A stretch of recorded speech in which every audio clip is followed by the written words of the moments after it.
Shut up, Pete. Hey, who the hell's that guy? I thought we fired him. Who is that guy? Welcome to Pop Culture Yearbook. On this show, we pick pieces of pop culture that were important to us in a given year. We then discuss memories and dig into those movies, albums, shows, and more. I'm Brad. And more. I'm Pete. And I'm Giff. And we got the gang together tonight, baby. This is this is a big one. This is a two-parter. It's going into next week. So we are just say your name. Who's the other guy here? And I'm Dave. Yes, Woo-hoo! Dave. So any hardcore fans of this show know Dave. And probably just to say that the 1 month you did with us back in last year, 2009, has some of the highest download numbers of all. Yeah. So you're loved, Dave, and we are so happy to have you back. And there's a reason why he's here to talk about this topic. And tonight we're recording 2 episodes simultaneously. Well, we'll break in the middle. Oh, okay. That's going to be a fun editing job. We are recording 2 episodes at once because they are on the same topic. It'd be like we're the Queen's Gambit of podcasting. We go back and forth. Yes, that would be cool. Like if we had 2 different computers open with different sets of microphones. God, that would be amazing. Oh. So this is 1999. And last week we started with Office Space with our special guest, Brian Rappy, who chose that one. And Gifford's choice is coming up later this month. But when 1999 was picked and then a recent event occurred, it was time to finally get into this topic, which is near and dear to us. So me and Pete both agreed that we probably would choose the Foo Fighters, or as Christopher Walken would say, the Foo Fighters. Foo Fighters. For this episode, for this year. And shortly after these things all came about, or right around that same time, is when the unfortunate, horrible news of Taylor Hawkins dying took place, and we were saddened. And we knew we'd be talking about the Foo Fighters extensively at some point on this podcast. And so now's the time. And not only is Pete, along with myself, a huge fan, but our original Pop Culture Yearbook creator, Dave, is right there with us. And so we wanted to make sure he was back. And we got him, baby. He's back. Happy to be here. Tonight we are going to talk about the Foo Fighters in general and just a whole bunch of different stuff. And then the reason why this came up is because 1999 is the year of the album There Is Nothing Left to Lose, which is not only a great album and a great reason to pick the Foo Fighters for this year, but it was the first album that Taylor Hawkins is on as the drummer. And so it was a perfect choice. And so we're going to get into the album next week specifically after we exhaust everything else we have to say tonight. How's that sound, guys? Wonderful. Sounds great. Yeah, I just want to say that, you hear about celebrity deaths in the news all the time and everything. When Taylor Hawkins died, I felt personally affected by it, just as if I had lost a friend. I believe 3 of us here did. Yes. Yep. It was the most shocking one I've ever heard in my life because I woke up in a hotel room and checked my phone just to see what was going on. And I started seeing it on Twitter and I was like, you got to be kidding me. This cannot be real. Because, correct me if I'm wrong, and I mean, we all know that he did overdose 20 years ago and nearly died. And it was a huge part of the band at the time. But he's supposedly been clean ever since, right? I mean, that's what we all... That's what I know. I mean, we don't even know how you never know. Right? But you never know in these cases, but as far as we know, as far as I know... So much like with Prince, I didn't want to read too much about it. I do know that there was fentanyl involved in both.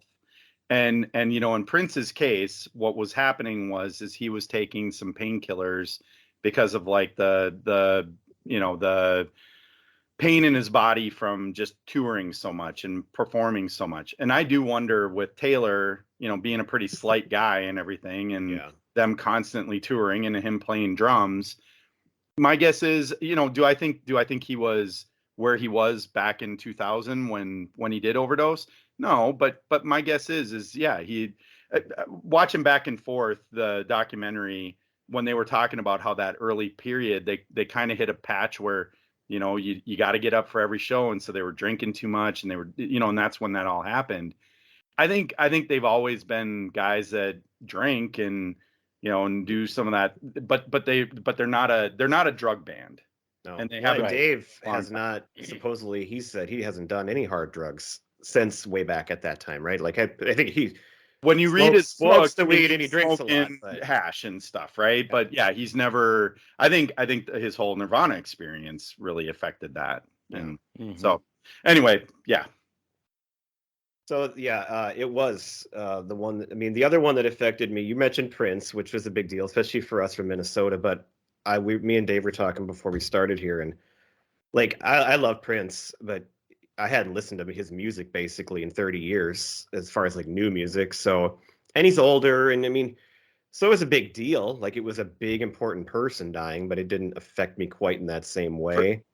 The only other one really was Kurt Cobain, because I was in high school, but I think at that time I was so young that I don't know. And the Foo Fighters have become part when of you're that young, so the deaths don't hit you as hard when you're that young.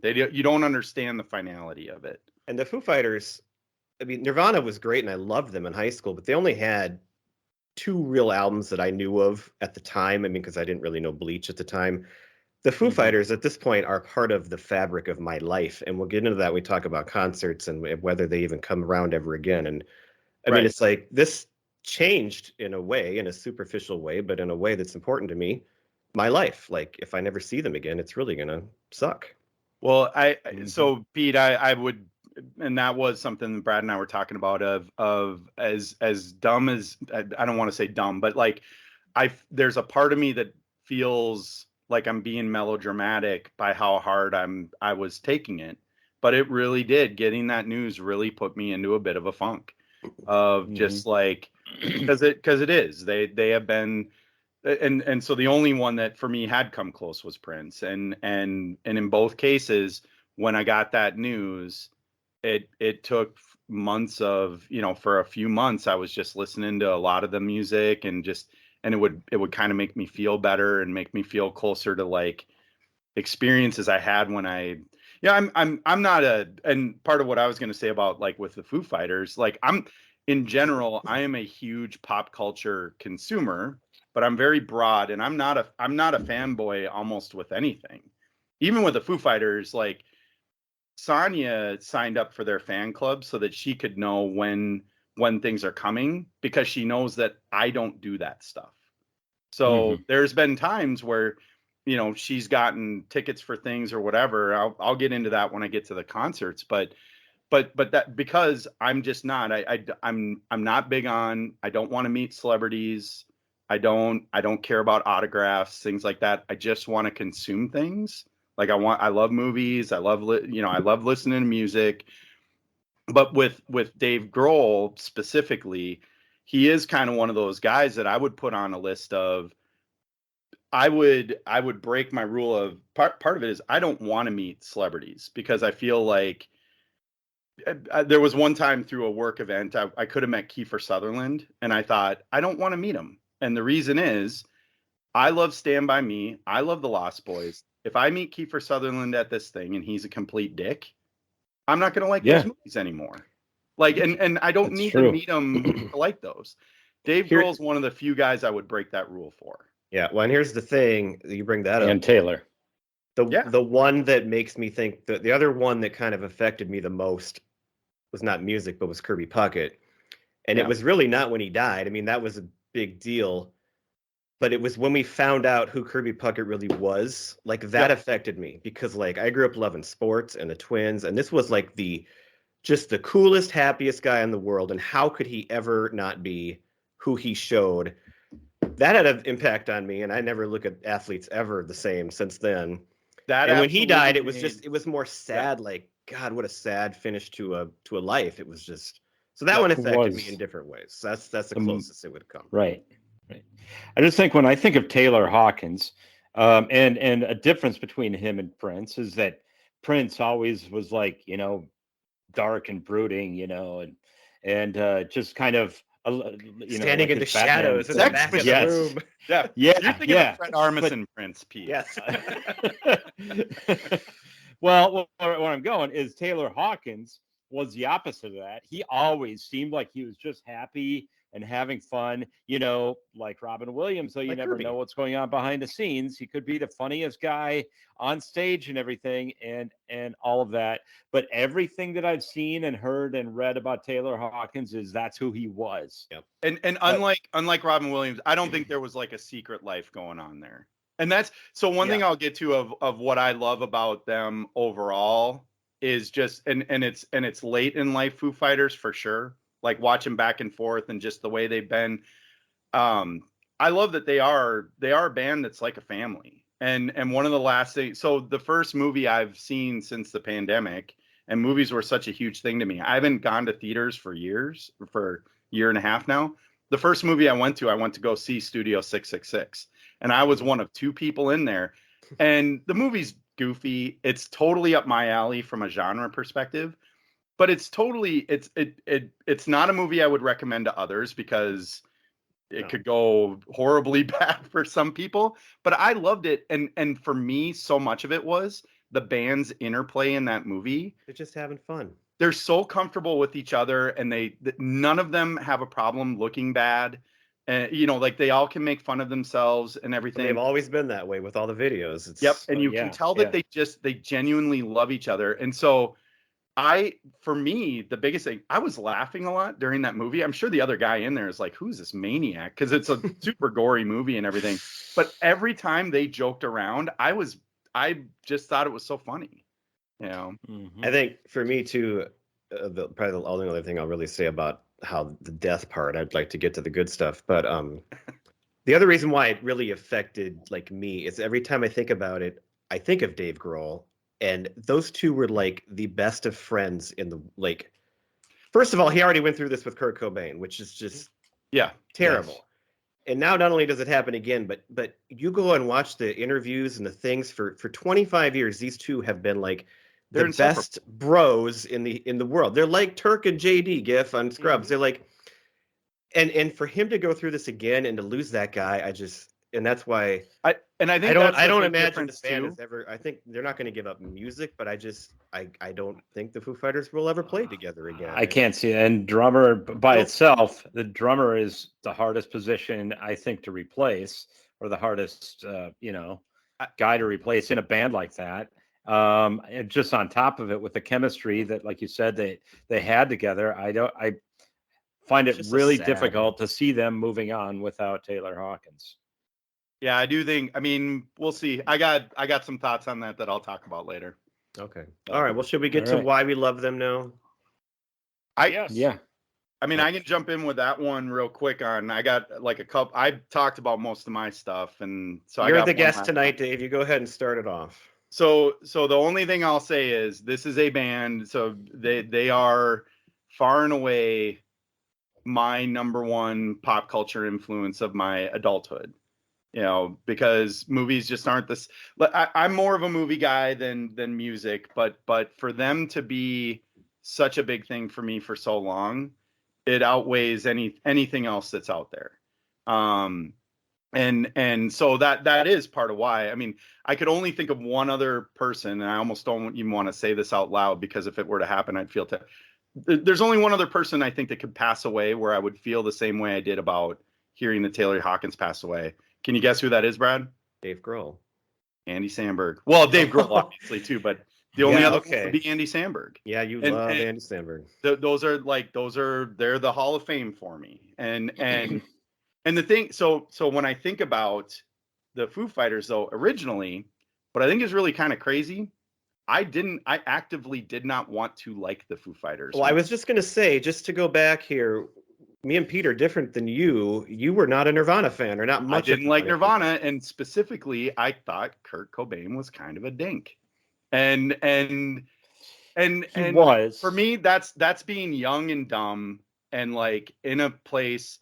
I was at an age where I felt like you had to take sides, and I was Team Pearl Jam. And early on, and I know they got along eventually, but early on, I remember Kurt Cobain saying some bad things about Eddie Vedder, and it pissed me off. And I just didn't like Kurt and Dave are very different personalities, and I'm not a big fan of Kurt's type of personality. Now, I will say there are guys. Billy Corgan's a good example. I love the Smashing Pumpkins. I probably wouldn't like Billy Corgan as a person. So I could get beyond that eventually, and I did with Nirvana. But when Foo Fighters came out, I was like, ugh, Nirvana's drummer. I don't want to like this band. And I remember I'll Stick Around came out, and I was like, that's pretty good. That's a pretty good song. Pretty damn good you song. know, and everything. And I'm like, damn it, but I'm like, I still don't want to like these guys. And then sitting here trying to hate it. Well, and then that's the thing. The video. Just let me hate you. I'm like, God, why won't you let me hate you? God, but damn it, with you and your Mentos videos that make me laugh. That's it right there. I'm getting to that one. Well, and then that's the thing. The Big Me video came out. So first of all, I never owned the original album. I eventually dubbed it from somebody. But then the video for Big Me came out, and I was like, son of a bitch. I kind of like these guys are so awesome. Well, and that's the thing. I thought, that I love that they got that. This guy's obviously got a really good sense of humor. Then The Color and the Shape came out, and the video for Monkey Wrench came out, and it was done. I'm like, this is my favorite band now. Like and that was the thing is, but the transition of Big Me into Monkey Wrench, and that also being kind of a funny video, but it also being like, even still to this day, one of the most kick-ass songs I've ever heard. I was like, oh, these guys are it. I can picture him spitting on the people right now still. Well, and so I know we're going to get to concert memories, and that has so much to do with why they're so important to me. Well, I'm not going to say much here because you basically just, outside the Nirvana thing, you basically went through my exact thing. Well, not quite. So I want to just go quick on top of that because I was a huge Nirvana fan. And me and Pete both were, and all of our friends were. Yes. And that was a big deal when he died. And the thing is, though, I don't think either one of us really knew much about Dave Grohl at all. I knew Kurt, and we knew Chris because he was the big tall guy and he was out front. But like Dave Grohl was like the unknown guy. And so when This Is a Call came out, I think it was right after we were freshmen in college, like that summer. And I heard it was the drummer from Nirvana, and I loved that song. But I'm like, the drummer from Nirvana, who's that guy?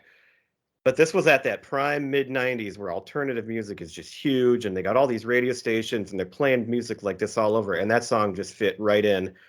And I loved it right off the bat. I did not ever own this CD either, actually. It was Larry, our friend, who gave me a dubbed copy of it at one point. I just heard the singles enough that's all I cared about at the time. I actually never, and then it was again for me too, the Big Me video. I can remember watching it the first time. Which is how rare for a music video. I was at my sister's house, my sister Danica, who was on this podcast, and her husband Craig, who's probably going to be on this podcast in a month. Who also had like a signed Color of the Shape album in his basement, right? Well, I actually have one of the. Well, yeah, he's got pictures with Dave Grohl. So I'll get to him in just a second. Yeah. But we were in their basement watching videos. I guess we're on TV, and that video came on, and the three of us just sat there and we're like, this is the greatest thing ever. What is this? This is a Mentos commercial, and it was just awesome. And the song, even though it's not like your typical Foo Fighters song, I mean, it's so damn catchy. Like, how can you not love it? It's poppy. So I love that. That song, and even now, the song doesn't do much for me, but it had everything. Like, I was like, oh, this shows that they got a good sense of humor. Go ahead, Gif.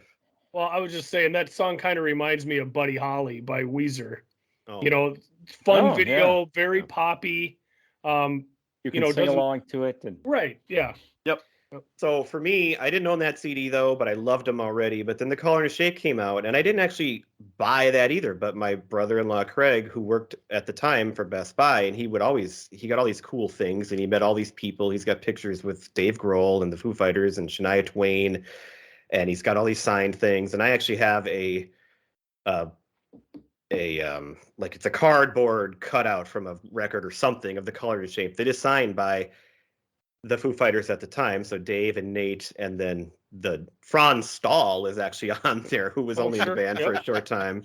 Yep. But it's still cool. I have that, but he gave me this like advanced copy of that. So that's how I had that CD. So it wasn't even like the official CD. But also, Monkey Wrench was like, that was the game changer. Was like, okay, they had some good songs, but I didn't buy the album. This is now the band that I love. And then shortly after, we'll get to that, but we went to Fargo and met you and went to the concert, and it was all over after that. I mean, so it's, and like I said earlier, they are a passion of mine, and I've missed one concert basically ever since then, and I'll get to that. I don't know why I didn't go to that one because I didn't have an excuse, and I looked at the set list today, and I'm like, God damn it, why didn't I go to that concert? No excuse. Because I think you were there. I know Mark Hamilton was there. Like, people went, but for some reason I was not. I'm trying there. to think. I think it was the Echo, Silence, Patience, and Grace one. I did not go to that tour. You didn't? No. Okay. So anyway, very similar story to Dave. That's it. So Pete, take it I away. remember the first time that I saw them actually in concert was when they actually opened for the Red Hot Chili Peppers at Target Center in Minneapolis. When so I was trying to remember who was together. all there. So you were at that. Yep. And then I think I've only seen them 3 times, maybe 4. But one of the times I remember getting up at 3 a.m. And going down because they were putting on it was this is the Sonic Highways, right? Bots. Yes. Because you got me. It was when he had his throne after he Yep. broke his foot.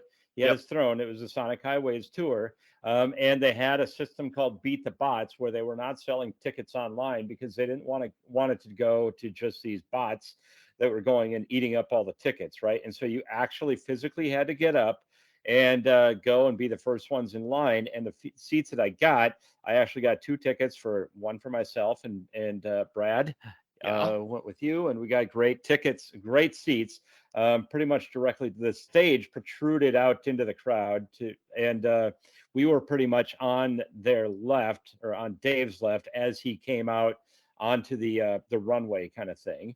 And so that was best concert I've ever been to. It was a lot of fun, and it was right after he fell off the stage, I think in Sweden. Yeah, broke his foot, and then he designed and they made for him like a big throne that had like fireworks and everything shooting out, and that's how he was able to perform. And he's not going to let down his fans. The guy is amazing. Not going to let down his fans. Well, hearing him, that's what has to be eating. Honestly, that's what's eating him up right. That's one of the many things that's eating him up right now. I'm sure about trying to decide whether to move on or to call it quits without Taylor. I mean, that's going to be the conflict. We had tickets for the tour coming this summer too, and I just got the refund the other day, and that was a sad moment. So, well, I was going to say, concert that we went to, family-wise, that was going to be our big present for Kai Ming for her birthday. Was we were all going to go to that. This is something she did for art class. This is all Dave Grohl with a bunch of like Easter eggs from the album. You listeners cannot see if you don't mind, Dave. I know. If you would allow us to. No, but if you would allow us to, if you took a picture and sent it to us, we could post that for people to see, because that is really cool. Yeah, a visual picture on the audio podcast. So, but that's the thing is, like, even with my daughter, we'll be riding in the car. She loves listening to them, and we'll just be driving, and every once in a while, I'll like look at my hand, and we'll both go like, like the Everlong video and all that. We just have all these little jokes. Nobody else. I just want to say nobody else in my family enjoys listening to the Foo Fighters in the car. I'll say that. In the car, I try to lobby for it. And my wife is a Foo Fighters fan, and she's got to be in just the right mood, and she does love to listen to them. Like when she was running, she would listen to them. But yeah, the car is not usually the right time. Got to light some candles and my son does not listen to him at all, but he likes horror movies, and he did go see Studio 666 with me, which was nice. So really? Yeah. So were you ready to go to Gifford yet, Pete, or did you have more about I'm ready to go to Gifford. I'm fine. So Gifford is here because he's the best. But he is not the fan we are, but he is the most dedicated podcaster in the world, and he's listened to all of them. So what do you think overall, Gifford? What are your contributions right now? Well, after listening to 8 hours and 48 minutes of 10 albums of music in the last week and a half, they're very good. Doing the research on it, I've said this many times on this podcast. I am a sucker for a singer-songwriter. So Dave Grohl, in all of his magic with being able to write these songs, is amazing to me. I found myself, as I went through these albums, I would just listen to the albums and I would write down a song if it struck a chord with me, whether or not I liked it or not. Since there's 10 albums, I didn't want to write down every song and say how I felt about it. I tend to like a little bit more of their harder stuff rather than the acoustics. Me. I thought you'd go the other way, actually. Well, I wasn't so at this sure old about age, but as I listened, I found myself when a slower or softer song would come on, I would kind of veer away from it. I would listen to it, but I'd be like, this isn't the Foo Fighters I'm looking for. But there are some songs that have it all in one, and then if you veer away, it's going to come back and melt your face right in the middle of the song. That's the thing. That's why you have to listen to every song all the way through, because it'll start one way, and then it'll punch you right in the back of the head. About get back here a third of the way through the song, and so I like love playing Mortal Kombat. You're right. Yeah, I love listening to it because a song might start one way, but it's not gonna finish that way. So that's right. That's a lot of fun. So yeah, it was a lot to listen to, but I'm glad I did. And through some reading and whatnot, learned a little bit about the band. So you knew some of the singles. Like, how would you rate yourself before this as, like, out of 10? Just what you thought of them as a band. I don't know if this is asking a dumb question, but like, where would you have ranked them as far as what you thought of them based on their singles that you knew?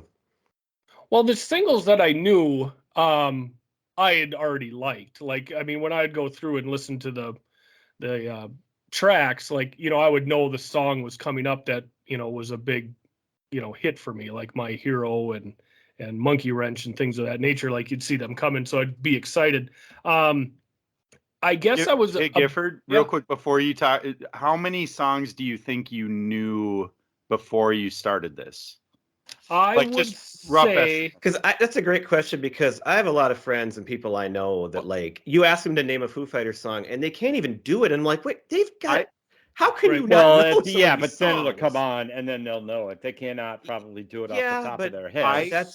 To be honest, I would say probably 3 or 4, but I knew more than that, just didn't know it was the Foo Fighters. Okay. I was going to say maybe like 10, but that's even 3 or 4. There you go. Yeah. I got in a big argument once at Activision. I was working there when all the Guitar Hero like band packs were coming out, and I was like, oh, they should release one from the Foo Fighters. And this guy in my office was like, Foo Fighters, why them? And all that. I'm like, they have tons of hits. Right. And this guy he thought it was insane that I would suggest that. And it's I'm crazy. Like, dude, come on. Well, and again, you have to remember, they're in the Rock and Roll Hall of Fame now. Right. Yeah. You have to remember, I'm not a huge listener of popular music anymore. Right, I was sure. Towards the beginning of their run, I would say into, this millennium, I was listening to popular music, but I would say over the last 15 to 20 years, I really don't listen to that much. The reason I guess you I knew would be My surprised Hero. if you had known any of the songs off their last 5 albums. That's no. That's what I'm thinking. Well, I would look. Let me see. The Pretender. The Pretender's about the only one. Which is actually is that their 5th or 6th album? That's 6th album. That's 6th. So it is within the last 5. Yeah. Yeah. So that would pretty much be. Although Walk, when I heard that sounded very familiar. And that, because that was and that's the thing is Wasting Light, but even their singles off Wasting Light, I wouldn't say hit as big a Walk level. was definitely the most well-known one. Yeah. But that would say that's the last song that I had heard that I didn't hear before. So the next thing we were going to talk about was our concert memories, because that is part of the love of the Foo Fighters. And so Pete kind of started that off, and me and Dave hinted. So the first time Dave and I saw them was in 1997 for the Color and the Shape tour. And we went to, he was in Fargo in college, or Moorhead technically. And they were playing in Fargo, and me and 2 other friends from college went up and met him, and it was like, a smaller venue, and we were on the floor. Fargo Civic Center. And it was just the most fun weekend, and it was just awesome. And so right off the bat, you knew how good they were. Do you remember who opened for them? I don't. Because they were a band we didn't really. I tried. I'm almost 100% sure it was My Morning Jacket, who became like I couldn't name a song of theirs, but they became a pretty big, well-known band later. They have they actually have I'm gonna blank on the name of the song. They have a song I really love. It was used in this Joseph Gordon-Levitt movie and it's got like this really fast guitar. It was on Guitar Hero. I'm 99% sure that they were the openers at that concert. That sounds right. I was trying to find set lists and I don't know, maybe I'm not good at that one. I don't think I can find a set list of, but I think I have one on every other one I've been to. Okay. Yeah, that was October 24th, 1997. Yeah, and that was the weekend we made a WAP, right? That was and actually. So I was ranking my overall concert experiences. My top 3 are all Foo Fighters concerts, and this is the number 2. And it had everything to do with who was with me there, what we did that weekend. Well, and so do you remember the other thing that we did that weekend? That we were up hanging out in my garage, made a WAP, but then like when we were in the house, what were we watching? 1990 South Park. We brought like the first 4 South Parks out. They had just come out, those first 6 probably actually. And we were watching, I think we had all the way up through Big Gay. I totally remember that now that you say it too. And that's the thing, is that weekend really solidified 2 things that followed me that were probably 2 of my favorite things through my 20s and 30s, right? And still are. I don't watch South Park as much anymore. Like I still keep up with it, but it's not the same way the Foo Fighters are. But in that concert, Brad, the two I think I have an unreliable memory of this concert, but the 2 things I remember pretty well. Did they not come out originally and have Dave and Taylor drumming side by side? I don't remember.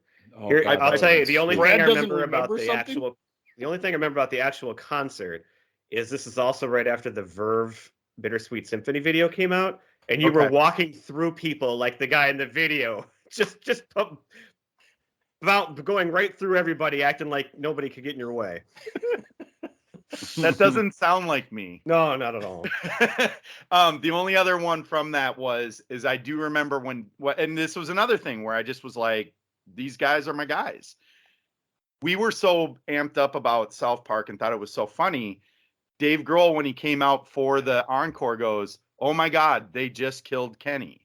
And we just thought, we were like, I don't remember that, but I remember you saying that you remember that, so I know that. Yeah. I do remember him saying, and I thought, see, there you go. I think Brad had too much WAP before the concert because he doesn't remember much of it. Well, you know me, I don't really usually drink the hard alcohol. So. And we should explain to our younger audience what a WAP is, because they think a WAP is something very, very different. This is not a racist term.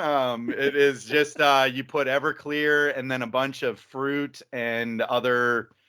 It's just it's like the young adult version of going to like Taco Bell when you're in high school and doing getting everything on the fountain machine. Yeah. Right. Yeah. It's but it'll alcohol suicide. I was also saying it wasn't what Megan Thee Stallion and Nicki Minaj were talking about with a WAP. Well, that's what I thought you were suicide.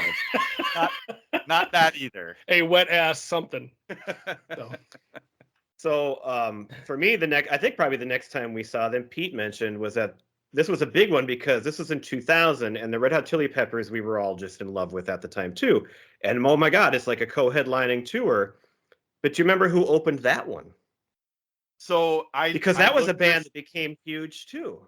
I looked this up for whatever reason. I thought it was maybe Weezer. I couldn't remember if I've ever seen Weezer, and I haven't. It was. No, you didn't go to that one where they did. That I know. It was Muse. It was Muse, and I wasn't I have to say this is my I ranked it 8. This is my second to least favorite concert I saw. Yeah, I don't have many memories of this one. It would not be high on my list either. But it was a hell of a lineup. So I remember leaving and saying the Foo Fighters should have headlined that. And if you guys remember, Anthony Kiedis was sick. He had laryngitis. So the Red Hot Chili Peppers played a really short set. didn't play like Higher Ground. Well, I remember they didn't play that, but they also didn't play Californication, which was the lead, Yeah. title track of the big song album at that that everybody time, was yeah. walking out like. It was a weird set, and it was because Anthony Kiedis was sick. So as much as I liked them, I walked away kind of pissed off. And then I was like, why didn't the Foo Fighters? They should have headlined. They're a better band anyway. We were all feeling like that. Yeah. Yeah. Did you have any more memories of that one, Pete? No, not to add. No. Okay. I'm good. The next time I saw them was at Roy Wilkins in St. Paul. Pete Yorn. And again, great opener. Pete Yorn. Pete Yorn, baby. One of my favorite solo artists who had his first 2 albums out. And Did you catch that, Gifford? what did he do? Pete Yorn. Pete Shorn. But anyway, this is the 1x1 tour. And it was great because you and me went. I don't remember who all went, but Kim went to this one. It's the only time she's seen them. And so that was fun. I'm pretty sure you and Sonia obviously were there. Yeah. And I don't remember if there were other people or just the 4 of us. I think Mark was with us. I think so. Yeah. But it was a pretty great lineup again, and a great, again, a smaller setting at the time, and a great opener. So it's a very fun one. So Brad, I just want to jog your memory real quick. If you think of Mahjong and Pete Yorn, what do you think of?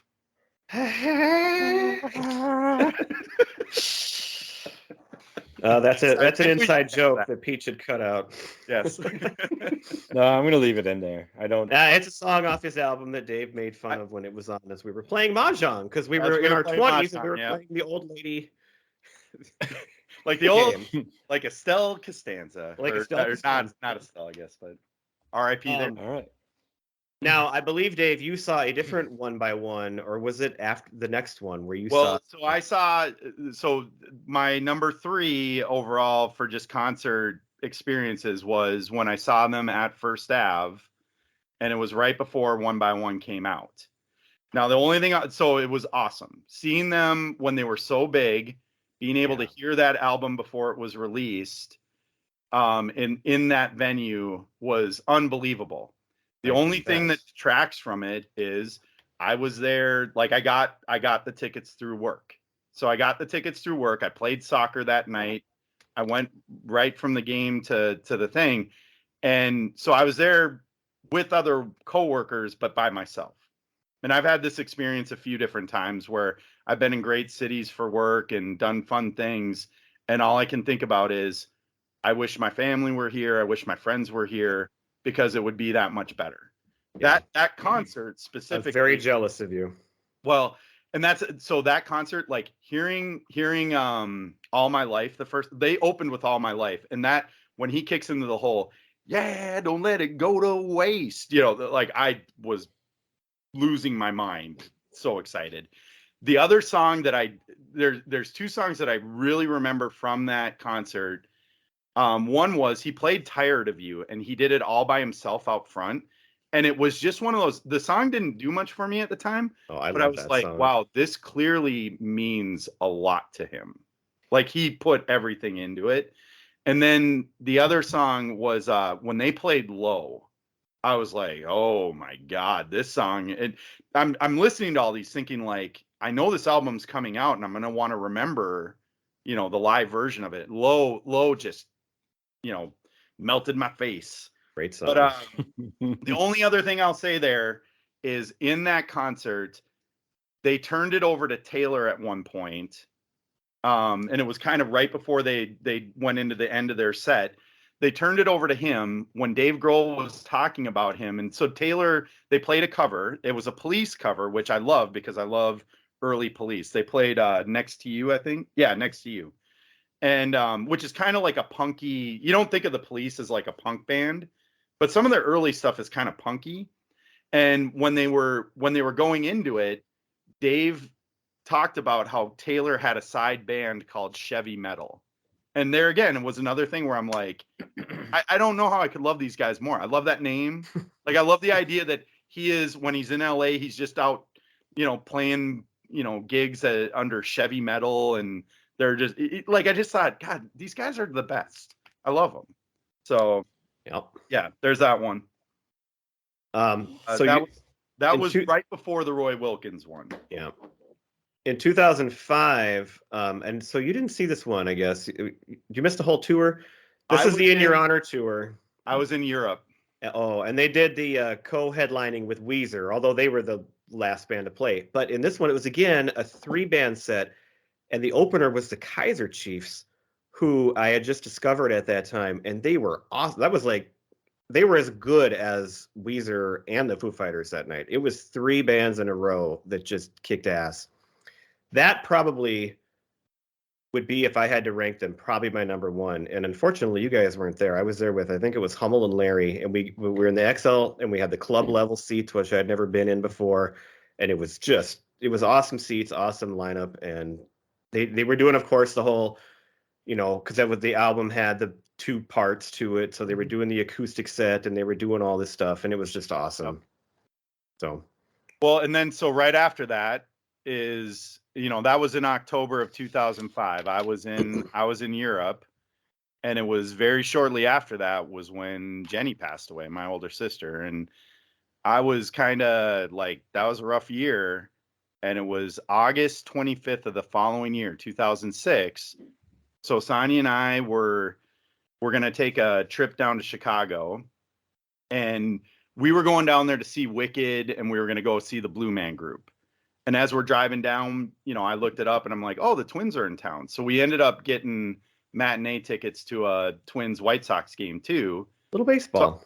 So I'm thinking, yeah, well, me, I'm hot stove guy. So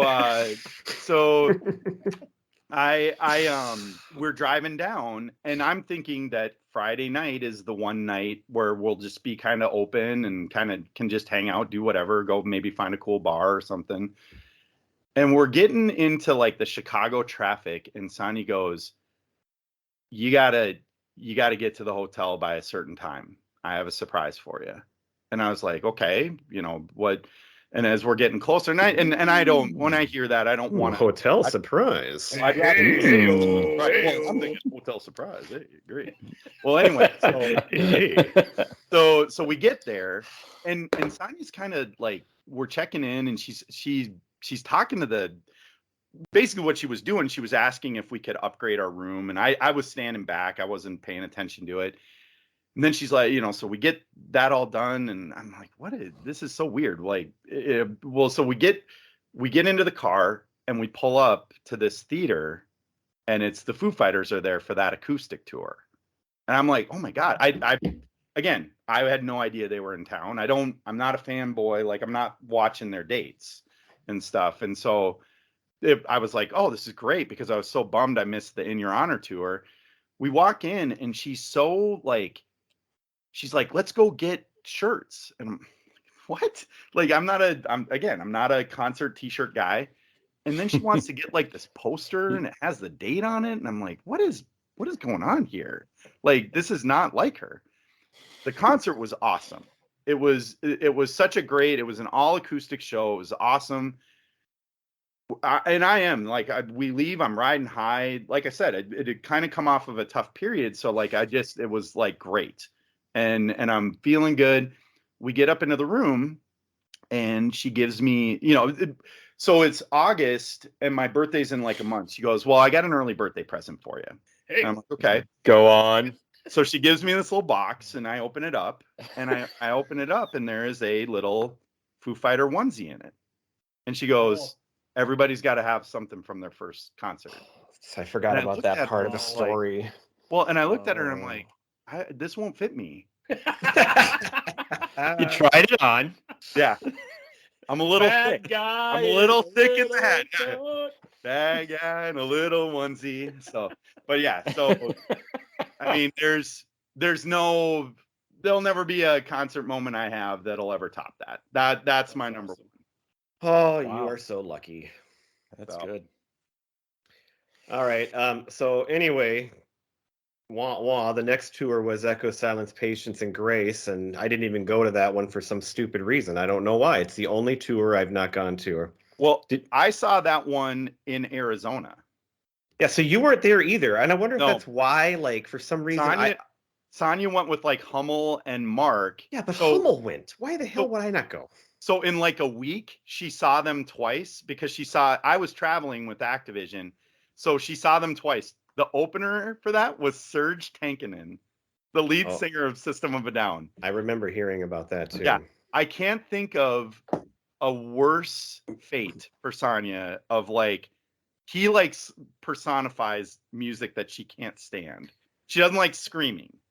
So like some of my favorite Foo Fighters songs, she can't listen to them. Yeah. They're just a little Like much. Run. Like Run. Well, actually, she loves Run. Or oh no, she doesn't love Run. I was thinking Walk. She loves Walk. She Run and doesn't Walk. like Run. She doesn't like White Limo. I No. love White Limo. Anytime I put that on, she's like, "Can you change this?" Yeah, Kim would kill me. So I'm looking at the set list of this tour that I missed, and they opened with "Let It Die." I've never heard that in concert, and that's an awesome song. Yep. They played "But Honestly," which I'm sure I've never heard in concert, and is maybe my favorite Foo Fighters song of them all, or at least the top One of them. 5. Yep. They played "Long Road to Ruin" off that album in the encore, which I love, and they don't play that very often anymore, I don't think. So, I mean, some of these awesome songs that it's just a few extras, but I did not go, and I just kicked myself because I don't get it. I don't know what I was doing. Yep. The next one was "Wasting Light," and I went to that with you. And what were you upset that they didn't play there? Well, the documentary Back and Forth was out, which was so awesome, and they Yep. didn't play the goddamn song Back and Forth, which was at the time when the album came out, Was that one of your song like favorites. just hit me as my favorite right off the bat. I couldn't believe it. But That's the only thing I can remember stuff about that concert, but my last thing was us walking back to the car I can picture that and you too. going, I can't believe they didn't play Back and Forth. Well, because on the way there, we were like, do you think they're going to open with Bridge Burning as a joke? Because then they did, of course. And we said, do you think they're going to play Back and Forth? Because obviously they are. And then they didn't. And so, but that was a great, great album, a great show. Because the whole thing is, so we've got this podcast friend, Brian Colburn, who's been on, and this is his favorite album, and he's talked about it. But this album is his favorite and is one of my favorites. It was like a renaissance. Not that the band wasn't. I mean, obviously their previous albums were still big and had big hits. Well, but this is where Pat Smear comes back in, and they put out this documentary, and it's like this is where the band in its current state basically like fully forms, and they just get so tight, and they start doing all these visual like movie type things as well. And it was a great, great album, and that was an awesome and they song. had announced that they were retired. What?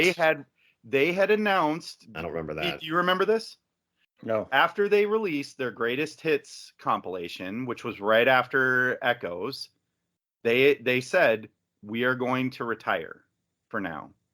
There's a break. I mean, well, there was a break because they put out the greatest hits album in between. Right. So that makes and that's sense. the thing is, right when that came out, they basically said like, we're going to be done as the Foo Fighters. Okay, I don't remember that part, but it makes sense. So when Wasting Light came back, it was just such a awesome.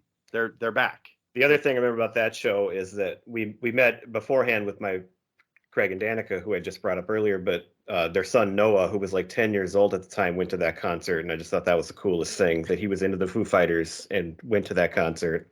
Stay cool forever. Yeah. All right, I think that brings us to Sonic Highways, where Pete comes into the show now. Yep. So you brought that up already. Here's my memory of that one. Do you remember my story that day, Pete? No. Because you bought those tickets. No. Yeah. I was in the Black Hills that morning. Oh yeah, you had to haul ass all the way. And so to I get had there. to You make were my almost late. family get up and leave at like 6:30 in the morning so that we could drive the 9 hours or whatever. And we literally stopped one time on the way home to pee. And that's it. And we got home in the fastest amount of time. And then once we got home, I ate something quick. I hopped in the car. I met you downtown St. Paul. And we made it just in time to watch this guy sit in his chair That's right. and entertain us. I do remember that now. And again, another great opening band. Remember who that was? Because we all love them too. Is it Royal Blood? Royal Blood, just Yes, two Royal guys Blood. just blew the roof off this place. Big arena, and oh my God, they were so good. So this last one is my fourth favorite. So again, it goes Concrete and Gold. Chicago. It goes Chicago, then it goes Fargo, then it goes First Ave. After that, it's this one. and it is. It's a Concrete and Gold tour. And Pete Where was were- there too. The three of Where us. were we and beforehand? beforehand? We were at Just the out- bar. Yeah, we were out at Tom Reed's. What did Yeah. we do before we went in? We Had some took a wop. picture.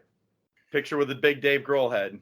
Yeah. You guys remember that? Yeah. Oh yeah. And Yeah. then that's the thing is like, and I But not Dave Grohl, to be clear.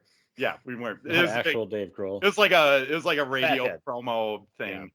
Yeah. But here's I remember being We had so great happy. seats for this one too, right next to the stage. Yeah, I remember being so happy during this concert, and I remembered thinking, and it was right at the time where, because the one thing with late concerts with these guys that we've talked about, Brad, is that they do some covers now, and because they have so many albums, they kind of stick to the hits. So there are certain songs that you just aren't gonna hear live again. Well, and this concert was like their 25th anniversary, and so what they did is they played reverse order. They started with 3 songs off Concrete and Gold, and they basically played like 2 hits off each album. So Right. it was a great show, but it wasn't like my favorite because it was like all these songs you've heard so many times. Although a couple of the older albums were songs maybe that you didn't hear as much anymore. But I was thinking at that concert, I kept thinking, why don't I, and why wouldn't I for this band become one of those people that goes to other cities to see a band once in a while? Because I'm Yeah. not really that like that. And I did. I thought the next time they tour, I'm gonna see if I can maybe go see them in 2 other cities. I haven't had the chance, you Nope. know, and that's the thing is it's such a, and I mean that's the thing. If they end up never playing again, I'd totally understand that, but it'd be such a bummer, you know. I know that's one of the other things that just makes me sad. All right, that was a lot. Any other concert memories, Pete? Nope. You We've remember covered anything mine. about that one? Well, no, other than basically what we've talked about, and just that it was a great show. Nothing, no other stories stand out. Okay. All right, so we've all kind of. Did you guys all rank? So Gifford and me ranked the albums. Did you guys rank the albums? I did. I did 5 albums. Oh yeah, I did 5. What I did is I ranked the albums and I picked my favorite single and non-single off each one. And you guys, I think, did a little different. I'm just going to run through my list quick. All right. Sounds good. My favorite album is The Color and the Shape. I think it's going to be mostly unanimous. Maybe not, but me and Dave, I'm sure. And we've mentioned Monkey Wrench is my favorite single. People love Everlong, but that's been overplayed to me. Monkey Wrench is still number 1.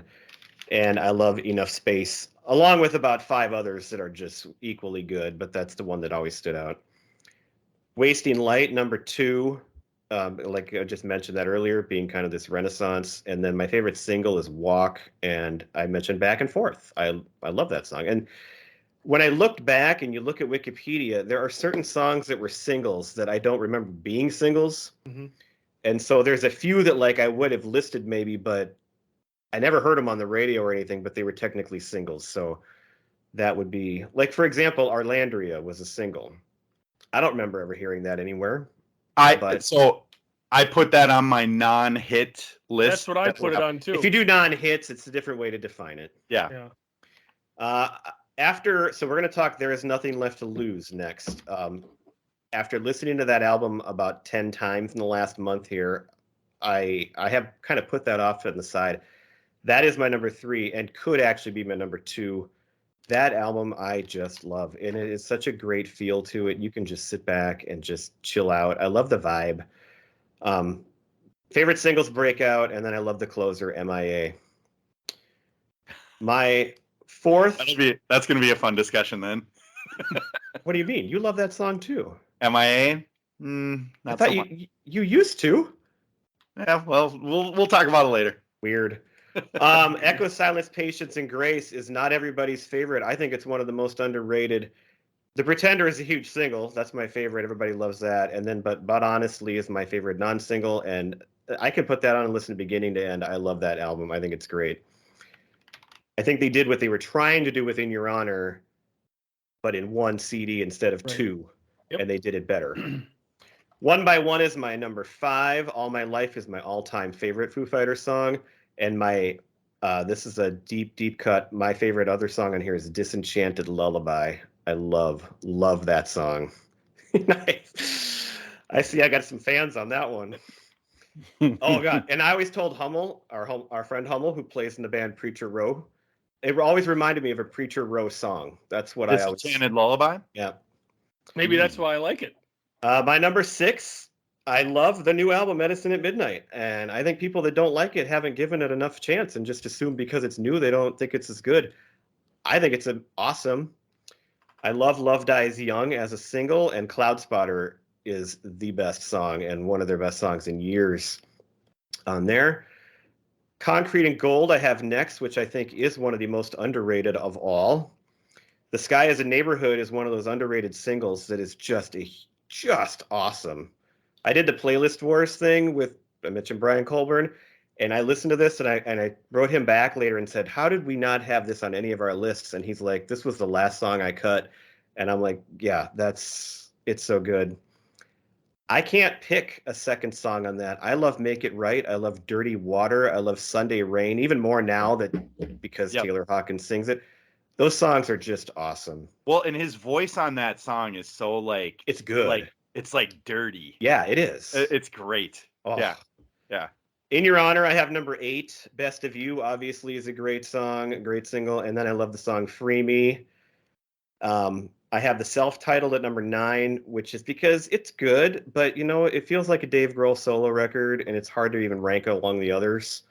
But This Is a Call is my favorite single, and Watershed is my favorite non-single. And then I have Sonic Highways last because now the 2 songs I have on here, Something from Nothing and I Am a River, I love those songs big time. Mm-hmm. But it's an album that only has 8 songs, and I really only like 4 or 5 of them a lot. So if you're just looking at quantity, it's by far the one that has the least amount. And now I loved that they did the whole HBO show, and I'd go back and watch that over again.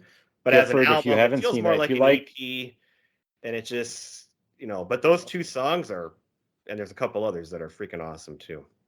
well, Gifford likes the ones that write their own songs, and so you should, if you haven't, watch that documentary or that series, Sonic Highways, because he goes city by city.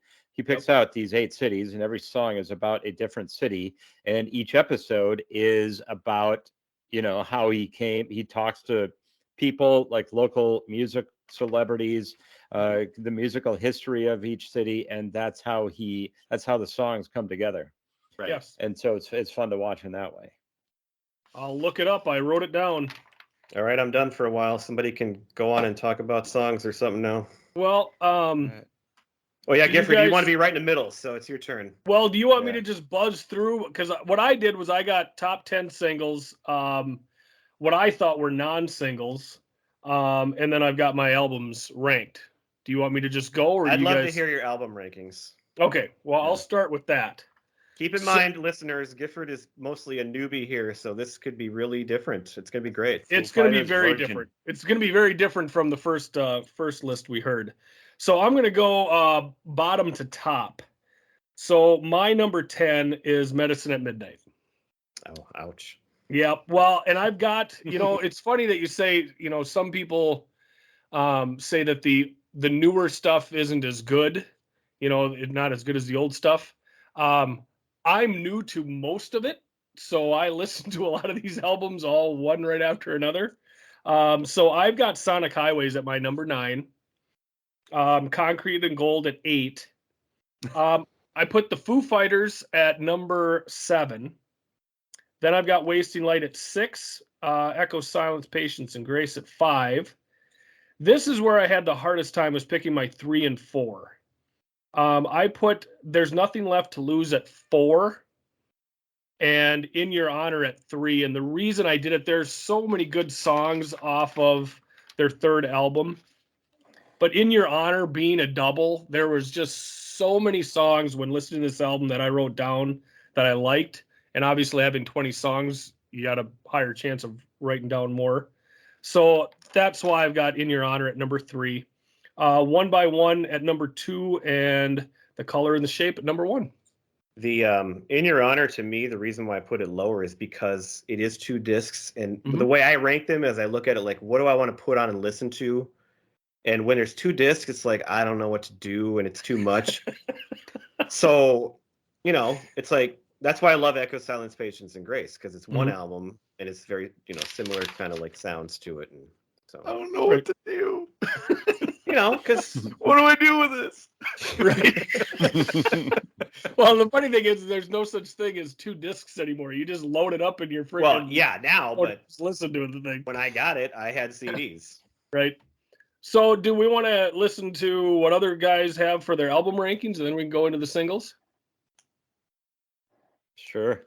Okay. I'll just do. I'm just going to buzz through my albums real quick. I only ranked the top 5. Starting with number 5, I had The Color and the Shape.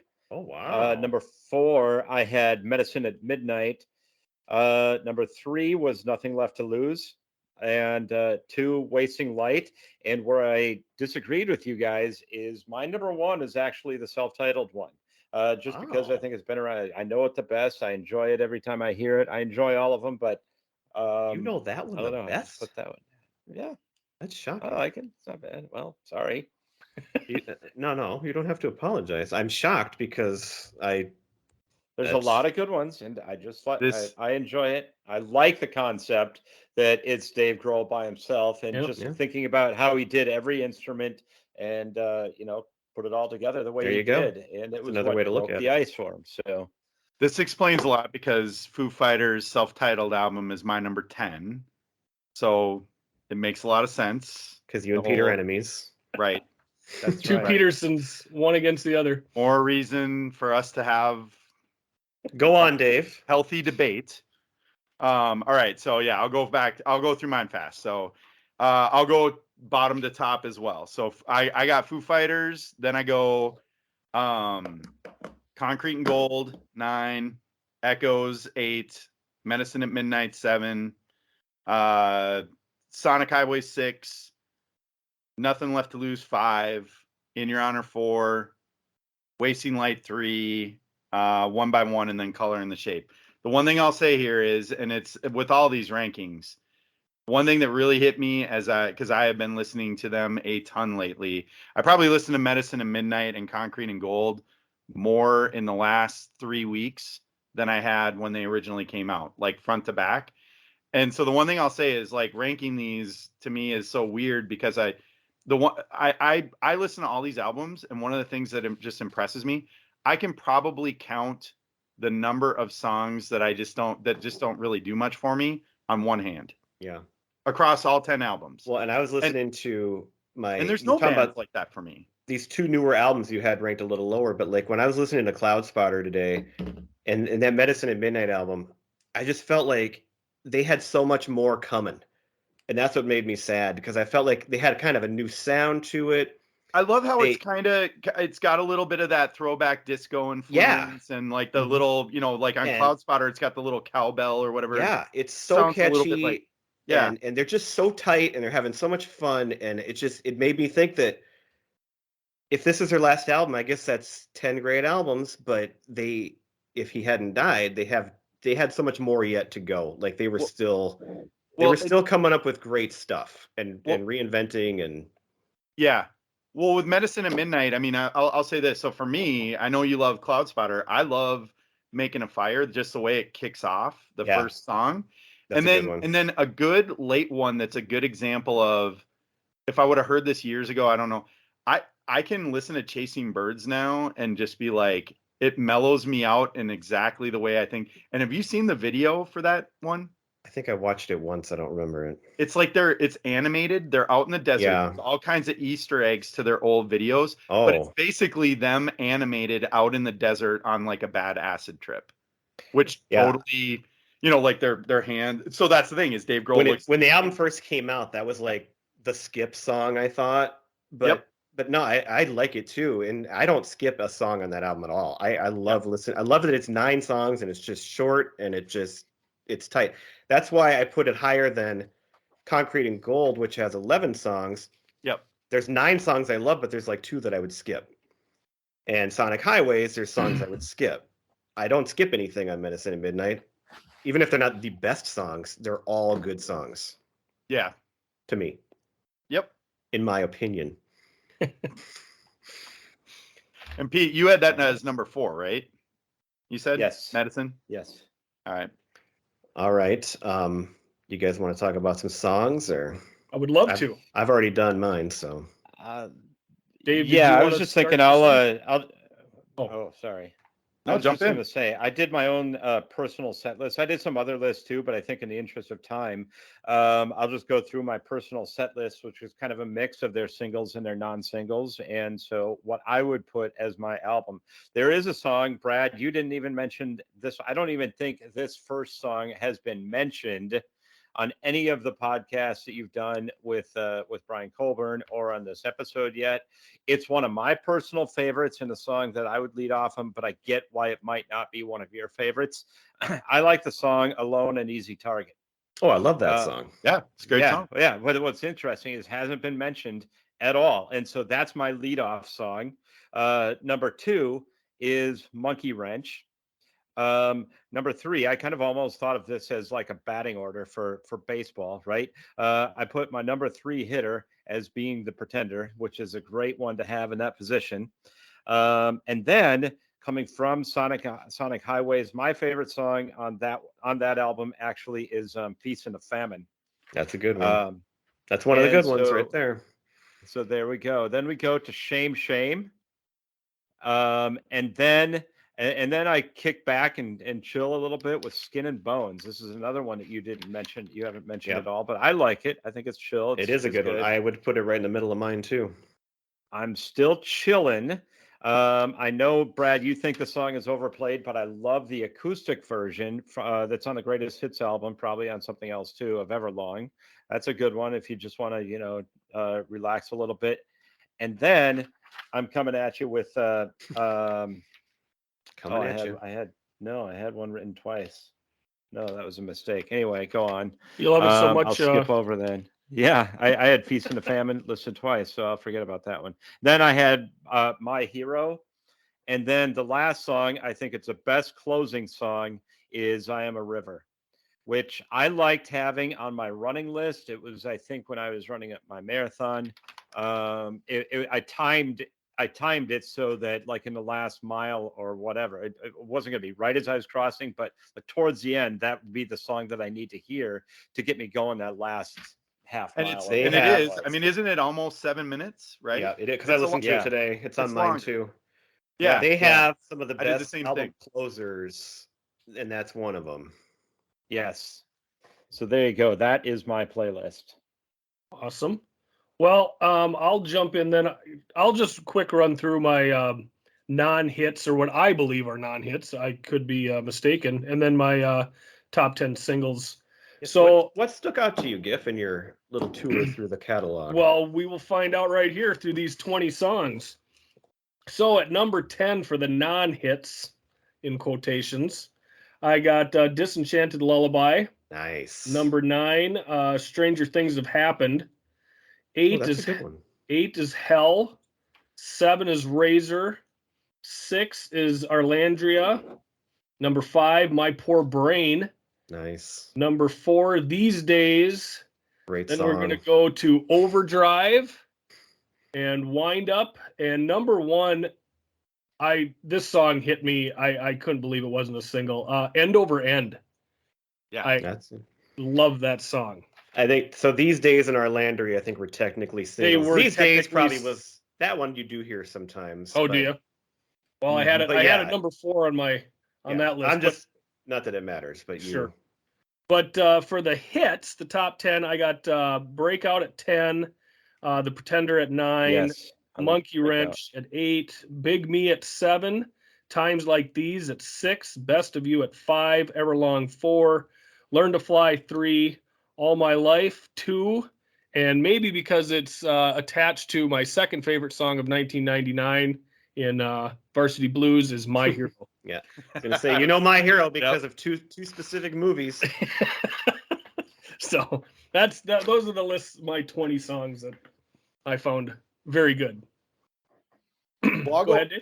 Yeah, I can go through my list pretty fast, but I have a little scenario that I'm thinking of as I put these together and then I started listening to it.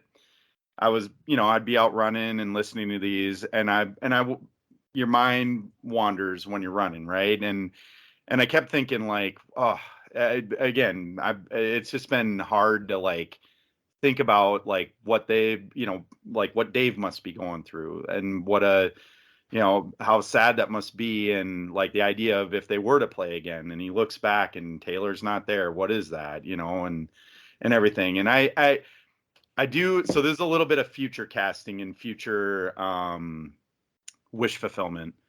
So I do think there's a possibility in like a year or two that if they, and I have a name doesn't come to mind of who this would be, but I would love to think that because he clearly, and all those guys clearly love music so much that it's not the end. And what they would do is they'd find a drummer and it's just somebody who fits the family, right? That would be great. Again, I don't know who that would be, but they do that. And if anything, even if it's just they find somebody who like fits the family and they go, yep, well, at least give everyone one last round, right? Oh, that would be and great. I love Nice. how they are, and they did something similar to this when they toured for Wasting Light, and I think it was because they had just come out of retirement. Because that was made in Dave's garage, everywhere they went, they did like a fan drawing where they played in somebody's garage in every city. I don't know if you guys remember that. Yeah, no, I actually signed up to try to win that on wherever there was a contest for that. So to me, and that's the thing is, and it's those kind of things that, again, it just goes to, I just love the way these guys are. They wouldn't have to do that. But they thought it was a unique idea. And, I just like Dave Grohl got into that little drumming thing with that girl on YouTube and like Mandy Bushnell. Yeah, there are just so many things where I just go, this dude is just a good guy. And well, so anyway, so a couple of years from now, they find a drummer, he fits in, and they say, you know what? We're going to do this. And it might be our last time. Maybe we'll even retire our hits. So what we're going to do is every city we go to, we're going to pick one fan. We're going to go to a venue the night before. That's a smaller venue. They get to invite everyone. For us, it'd be First Ave. I win the contest.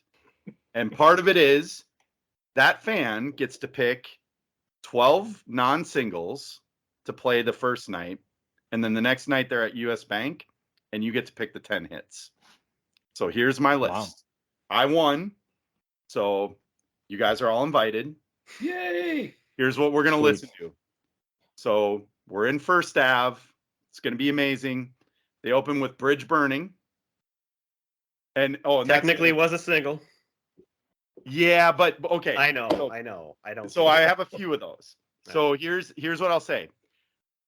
Picking my favorite songs or ranking my favorite songs is like picking my favorite child. I can't do it. I'm building both of these like playlists, and the way I build playlists are the way the Foo Fighters build their albums. I hit you in the face right away with 3, right? Almost every single album they have, there's 3 bangers right at the beginning. Then they vary a little bit. Maybe they get a little quiet before they have an epic song at the end. That's the way both of my lists are meant to be built. Bridge Burning goes into Erase Replace, goes into the one song I have from the Foo Fighters album, Good Grief. That's my favorite one. Erase from that Replace song. is awesome. Then I got and then they break protocol, and because we're at First Ave, they add a song into the playlist. They play their cover of Darling Nikki. I didn't pick Nice. that, Oh yeah.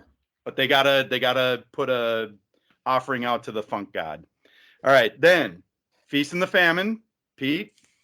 They had a disagreement, by the way. That Prince didn't like that, and so that's why there was a little bit of a spat there. But there's a connection there because Prince also played Best of You during Right. his Super Bowl halftime show. That's true. why he did it, That's though. why He he did did it to spite the Foo Fighters. Really? That's I don't why he understand how played. that would spite them. That's All right. stupid. In How- fact, well, playing in the fact, biggest Why don't I show play of your the song year. on the biggest stage in the world? All I know is that it was in fact, they were very flattered by it, and they loved it. They absolutely loved it. Of But course he they thought did. Prince thought that he was spiting the Foo Fighters by because they're doing it. cooler than Prince, apparently. yeah. Yeah. Hey, and that's the thing. Prince has got a bit of an ego. So anyway, so they go into Feast and the Famine as their number 4. And the reason I picked that is because that is their Washington, D.C.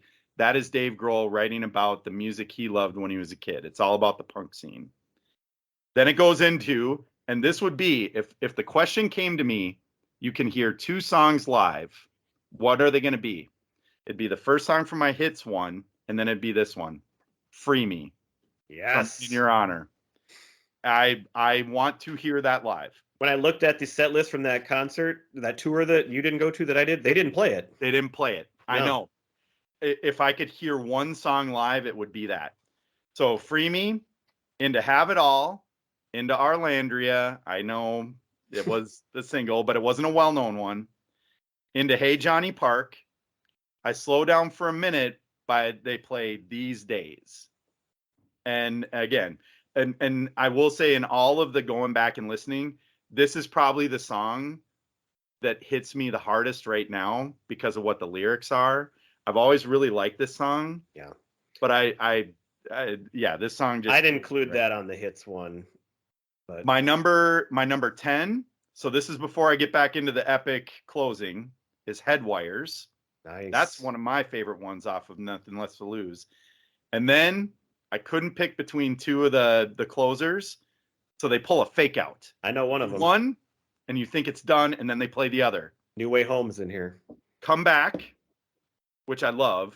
Come Back, and then New Way Home. I'll tell you how I included both of those in mine in a second here if you want to do your other one quick. So then we go to US Bank the next night.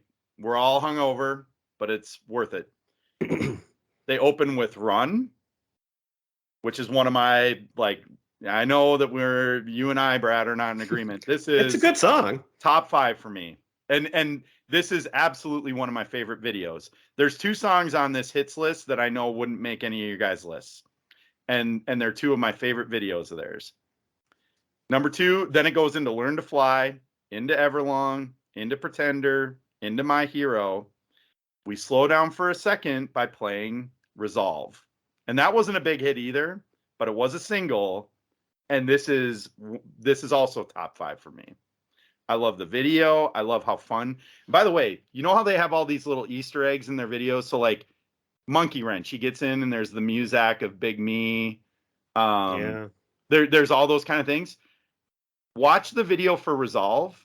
He's standing outside the sushi restaurant at the beginning and you can hear like wind chimes. I'm fairly positive that is a call to You Know You're Right. The song Nirvana that's song. it was unique to the Nirvana greatest hits that came Yeah. out right around that time. The new single. Yeah, it sounds like the like whatever at the beginning. I'm pretty sure that's a call to that. Then you go to All My Life and then the song that made me fall in love with them, Monkey Wrench. And my last 2 are for a reason. Times Like These is like, for me, if I think about Kai Ming and like her liking them, in fact, even on this thing, she's got a quote from there of, I'm the brand new sky you hang your star, or I'm the brand new sky to hang the stars upon tonight, is what she put in there. And then the last one in this song always reminds me of Jenny is Best of You. And every time I hear that song, it brings me back to like kind of how I felt back then. Yeah. So that would be it. All right. I'm not going to go through my whole set list because I've already mentioned most of these songs, but there are a few things that I envision in my concert that I just want to point out. So there would be an acoustic set in the middle because, they do that. But it would end with, they would start playing a song, Come Alive, from Echo, Silence, Patience, and Grace, which is one of their best songs ever. And it would start with Dave acoustic alone, finishing that set on his little stage in the middle. halfway through, the band kicks in. They'd be playing in the dark on the main stage. When And it starts you'd hear them building. playing, but it's building and building. Yep. And then there's a moment at the 3:32 mark, I listened to it today and wrote it down, where it just explodes and the lights would just, it would be like fireworks. The band would show up and they would just go nuts because that's what they do. And don't tell me that Dave. wouldn't be the greatest moment. It would be awesome. Oh yeah, balloons would make it. All right, and then Yes. I think Come Back would be an awesome song to end your main set with. So that way you end your main set and they go off to that. That's a great song to end with. Yep. And then I have an encore, which I wasn't sure if I loved, but I listened to today and I do. It would start with, but honestly, it would be Dave alone at first playing the beginning part, and then the band would come in and that would start the, they'd blow up. I Am a River would be right in the middle of it. And then they would finish with New Way Home, which goes back to my favorite album. Yep. And one of the great closers, and it would just be this great way to finish. So those are like the non-negotiables. There'd be a lot of other songs I'd want to hear in there, but that's my vision. Enough spaces in your list. That would be the leading song right there. Yes. I've mentioned that before, so I just left it out. I like how in the middle of that you weren't sure about your own encore that you would put together, but then you listen to it and you know what, it's all right. Well, because when I was looking at the list today, I'm like, well, is this, when I Am a River came on, I'm like, is this too slow for an encore? But then the song builds and it's like, no, this is awesome. It's perfect. It's perfect. Yep. And those three together, they fit well. And it's actually great. Like the whole I at the end is great for like crowd interaction and all that. The song ends on a huge high. Yeah. Yes. All right. If you guys, I ran a poll on Twitter. This will take just a minute. I want to give a few mentions. So I ran a poll on what is your favorite album, and The Color and the Shape won by 52%. Nothing Left to Lose got 28. Wasting Light got 14. Those are the three I put out, and then I said comment if you had others. And there was 5% that picked others, but those three and The Color and the Shape won. So everybody here is in agreement except Pete. Yes. And then I said, what are your Sorry, favorite I've been songs? voted And off. so here's a few favorite songs of some podcast friends and people that we know from Twitter. So Dave Zalatoris, who runs a beer podcast called Beer in Front, he said MIA Dave, and Let It Die, and Dear Rosemary, which is awesome. Bob Mold. The Pop and Culture podcast said Learn to Fly, and I asked them if they had heard of the Thousand Rock. Yeah, and they hadn't, so I hopefully made their day with that that video was so because cool. it's so good. Puts a smile on my face every time. Mm-hmm. Dougie Gillies also said MIA Dave. Oh, we're going to be talking about this. Records Revisited, which I'm going to be on next month, did not say their favorite album because they want to surprise us later on their own podcast, and I can't wait to find out what he picks because they got great taste. Mikey, 1 minute, picked The Color and the Shape, barely over Wasting Light. Brian Colburn, we know, loves Wasting Light. 7, Rock List picked Wasting Light. So the people that really gave a specific mention liked Wasting Light, but overall the poll was The Color and the Shape. So thank you for participating in the poll. Yes, and thank you. anytime we get any kind of people working with us through Twitter, that's not the word I was looking for. Interaction. We really appreciate it. So I wanted to mention that and thank you. And I've listened to other Foo Fighters podcasts by some of these people, and they're all great. And hopefully they like ours too. All Let's right. hope. And we're only halfway done, guys. That's right. Does that do it for this episode? I think we did it. I think we did it. Yeah. What if the Foo Fighters decided to get Ryan Hummel, the As their drummer for drummer. Preacher Row, as their drummer?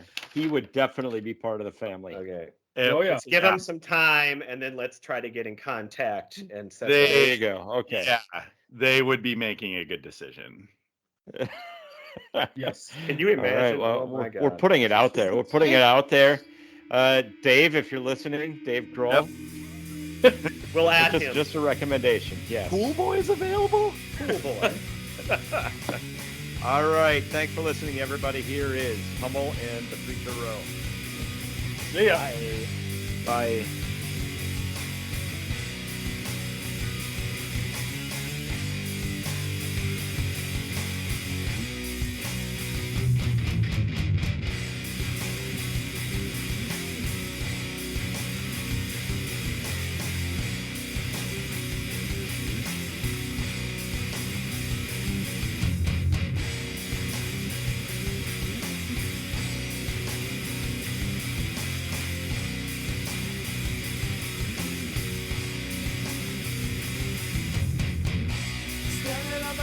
still free.